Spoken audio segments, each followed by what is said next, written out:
Good afternoon, Chicago. Welcome back to another edition of Studio 51. I'm Alex Alexandru. And I'm Trisha McCauley. We're called Studio 51 because we are located in this beautiful street-side studio located on 51 East Pearson Street, Loyola's downtown campus. This week we have an exciting show. Our news roundup gives an update on this week's top stories. In health, pop the bubbly. It could be good for you. We'll learn more about that and more stories in our health update. In sports, they barely made it, but the Bears came through. Sports 51 Seconds has all the details. You won't want to miss our foodie as she checks out a unique Italian restaurant. Meanwhile, For Our Entertainment Esquire gives us a rundown on Chicago events, and we'll have some commentary on the recent racial protests at the University of Missouri. This is the commentary I want to hear. But I also want to know what to plan for this weekend, so later we'll get this weekend's weather forecast. But first, let's find out this week's news summary with London Shannon. One of the most moving and emotional stories this week was the funeral of 9-year-old Tyshawn Lee on Tuesday. The ceremony was attended by grieving family members and community members, including a brief appearance from Mayor Rahm Emanuel. According to police reports, the fourth grader at Joplin Elementary School was lured into an alley and executed in what many believe to be an act of retaliation against Lee's father, Pierre Stokes. Police suspect that Stokes is involved in gang-related activity. Investigators say that they are vigorously looking for killers, but do not have anyone in custody at this time. Friends and family members remember 9-year-old Tyshawn as a basketball fan, a loving friend, and a hard-working student. The GOP presidential debate this week in Milwaukee focused on the economy and immigration.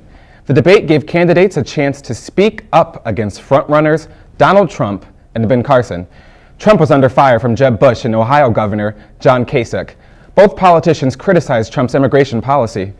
While the candidates had their own plans regarding the nation's economy, all candidates agreed that the minimum wage should not be raised. The next GOP debate will take place mid-December in Nevada. In Columbia, Missouri, the students at Mizzou showed the impact of their months of protest. University President Tim Wolf and Chancellor Bowen Lofton have resigned from their positions. For months, students rallied and protested in hopes that administrators would take action against various racial slurs made on black student groups. The final straw was when Mizzou coach Gary Pinkel backed the football team's pledge not to play until Wolf resigned. He did resign, and now the scheduled football game will take place. Now a new administrative position developed to promote diversity manners on campus is bringing some hope to protesting students. This week's Studio 51 commentary will have more on this story. Overseas, in an election that has made history, Myanmar's Aung San Suu Kyi has restored democracy in her country. After a long election, Suu Kyi's National League of Democracy has obtained majority vote and will hold 90% of seats in parliament. Of the 30 million people who were eligible to vote in the election, an estimated 80% of eligible population voted. The win marks Myanmar's first departure from a military-backed government in decades. Although an official announcement from the counting committee isn't expected for a few days, all signs point to a victory for Suu Kyi. The once-imprisoned candidate is calling for peaceful meetings between the NLD, the president, and the military. Illinois residents can finally receive their prescription for medical marijuana after 2 years of waiting. The law, which was passed in 2013, is finally in effect. We'll have more on this story in our health segment. And finally, on the southern coast of California, a Navy missile test set the Twitter world on fire. Many witnesses believed it was a UFO. As a strange gold and blue light lit up the sky, speculation of aliens and shooting stars flooded social media with videos and conspiracies of what the object was. But at last, no ET, no Martian. The Navy says that the unarmed missile was launched as part of a scheduled, ongoing evaluation test. For Studio 51, I'm London Shannon. Back to you, Trisha and Alex. Alex, did you ever believe that was really a UFO? I guess it could have been any number of things, but you never really know. Now over to our health reporter, Grace Runkle, for this week's health update. Thanks, Trisha and Alex. After 2 years, they're open for business. We're talking about medical marijuana dispensaries. Lawmakers legalized medical marijuana back in 2013, but it's taken a long time for the state to get it running.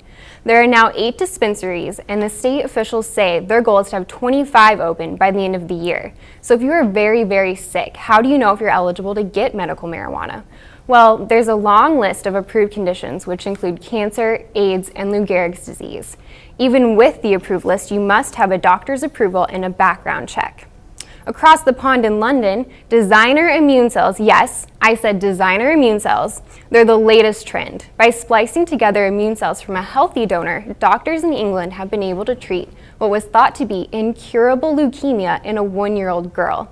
Doctors built the cells to target cancer, all the while being resistant to chemotherapy.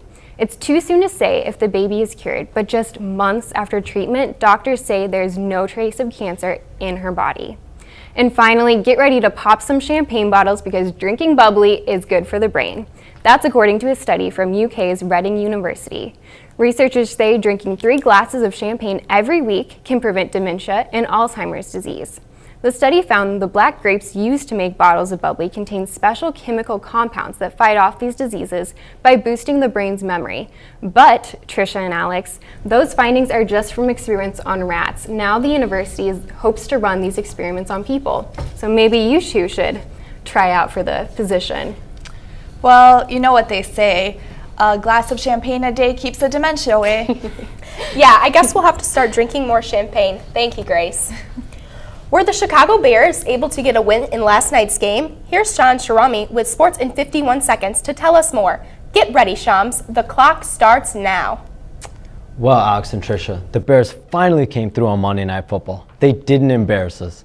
Jay Cutler and his teammates appeared to be headed toward another loss on the big stage against San Diego, but Cutler let a come-from-behind win capped by a game-winning touchdown to tight end Zach Miller. The Bears improved to 3-5, and don't hate on Jay Cutler just yet. He surpassed Sid Luckman for the most touchdown passes in franchise history. Cutler needs to keep this wave going when the Bears face the Rams in St. Louis on Sunday night. On the hardwood, the Bulls trounced a horrendous 76ers team on Monday, 111-88. Niko Mirotic had 20 points and 10 rebounds to lead 6 players in double figures. Mysteriously, however, Joakim Noah was slated to bump Mirotic in the starting lineup, but left right before tip-off and missed the game with knee soreness. There seems to be a disconnect there, and no situation is one we will definitely be monitoring. In any case, Noah and the Bulls have some time to rest as they play against Charlotte on Friday. As for the Blackhawks, they defeated Edmonton over the weekend and host New Jersey Wednesday night at the United Center. For Sports in 51 Seconds, I'm Shams Charania. I'm really glad the Bears were able to pull off that win. Let's just hope this helps them turn their season around. Yeah, I'm looking forward to seeing what else is in store for them this upcoming season. Coming up, our foodie, Heidi Mayer, takes us to a very unique Italian restaurant. We introduce you to our entertainment esquire, Patrick Rybarczyk. And what did you think about the protests at the University of Missouri? Studio 51's Alana Ballantyne gives you her opinions in this week's commentary. With this beautiful fall weather continue, Adriana Unsueta will give us this week's weather forecast. All that is coming up after this short break.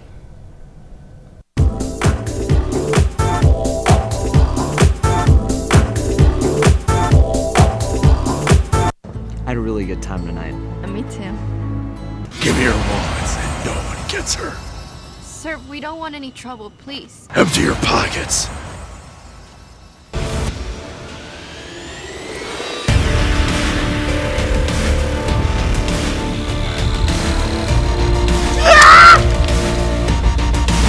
Wow. Those knitting lessons really paid off.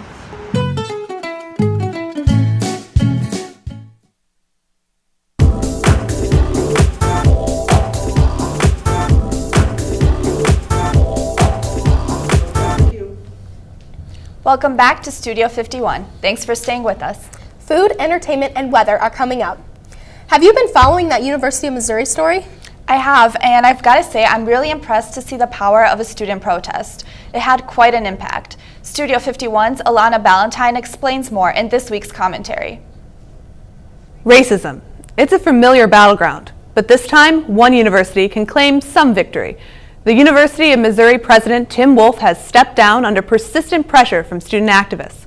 Hundreds of students at Mizzou took to the streets after Wolf and other university personnel failed to stop the persistent harassment that African American students were facing on the predominantly white campus. This past week, even the football team joined the protests. Both black and white players at the university football team refused to take the field until Wolf resigned. Their protests could have cost the university millions in revenue. This, more than anything, forced Wolf to concede to the protesters. We have seen similar incidents play out over and over again across the country, but for the first time, we've seen an active group of individuals stand up and do something about this. These students saw a problem and they made their voices heard. This, more than anything, should prove that college students are not the disinterested, clueless kids that we are often portrayed as. If there is one thing we can take from the Mizzou protests, it's that we should care, we should be active, and that we can make change happen. For Studio 51, I'm Alana Valentine. Back to you at the desk. Thanks, Alana. If you want to give us your thoughts, follow us on Twitter at Studio 51 News. Our foodie Heidi Meyer takes us to a restaurant in the Loop that's surprisingly not Mexican. Heidi, tell us how it went. Have you ever wanted a front row experience with your chef as they prepare your meal? Well, I have just the place for you. Vapiano's Italian restaurant, located on the corner of Wabash Avenue, right off the Monroe Red Line stop, provides a social dining experience designed to fit your taste. The menu offers a wide variety of different options, including an array of pastas, thin crust pizza, salads, and desserts. When I arrived, I received a card that serves as your tab. You use the card at the station you choose, and at the end you bring your card to the front to pay. You are able to communicate and talk with your chef and tell them specifically what you like with your dish. I ordered the chicken Alfredo, served with chicken breast, cream sauce, linguine pasta, and topped off with Parmesan cheese. From the first bite, I was hooked with the rich flavors of the Alfredo sauce mixed within the chicken. You cannot go wrong with this dish. And for dessert, I ordered the tiramisu della casa. This Italian dessert of coffee and liqueurs is blended with mascarpone, cream, and cocoa. It definitely left my taste buds satisfied.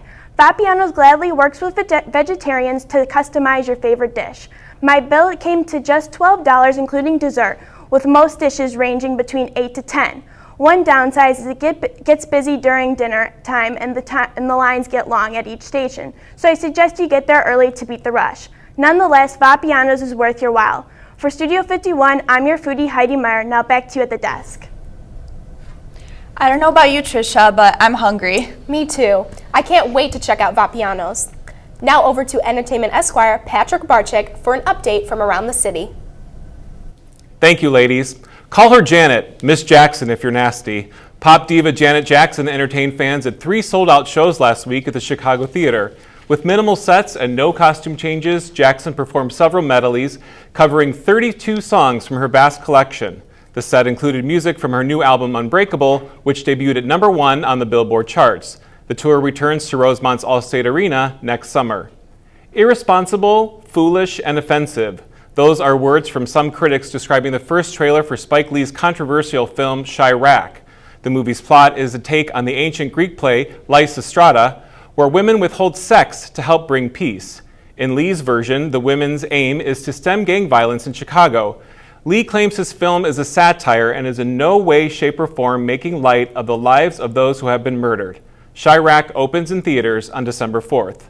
And finally, 'tis the season for visits from the ghosts of Christmas, present, past, and future. Beginning November 14th, Charles Dickens' A Christmas Carol returns to the Goodman Theater.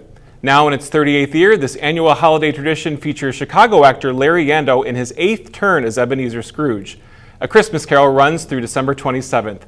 For Studio 51, I'm your Entertainment Esquire, Patrick Barczyk. Back to you at the desk. Alex, do you think you'll be checking out any theater shows this season? I hope so. I think there's nothing better than a good theater show to get you in the holiday spirit. But with this warmer weather, it sure doesn't feel like the holidays just yet. Let's get our weekend weather forecast with Adriana Unsuenta. Thanks, Trisha and Alex. The beautiful fall weather has come to an end, and this week's temperatures are a reminder that winter is quickly approaching. Today we are expecting a high of 57 with sunny skies and a low of 44 in the evening. Moving on to this evening, Thursday we will have a high of 53 and a low of 40. There is a 50% chance of early showers and wind gusts going over 40 miles per hour, so bundle up. Friday, it will also be very windy with a high of 46 and a low of 33. But don't worry, this weekend we will have mainly sunny skies. For Saturday, we're expecting a high of 54 and a low of 41. And Sunday will be even better with a high of 60 and a low of 44. By the way, Millenniums Park Ice Rink is opening up this Saturday. So bring out your skates and head on over to enjoy the 60-degree weather. This has been your weather weekend forecast with Studio 51. I'm Adriana Unsueta. Now back to you at the desk. It really doesn't feel like November outside. I'm loving this weather. I know, right? Let's hope it sticks around. Well, we seem to be out of time for this week's show. Thanks for tuning in. I'm Alex Alexandru. And I'm Trisha McCauley. Have a great week.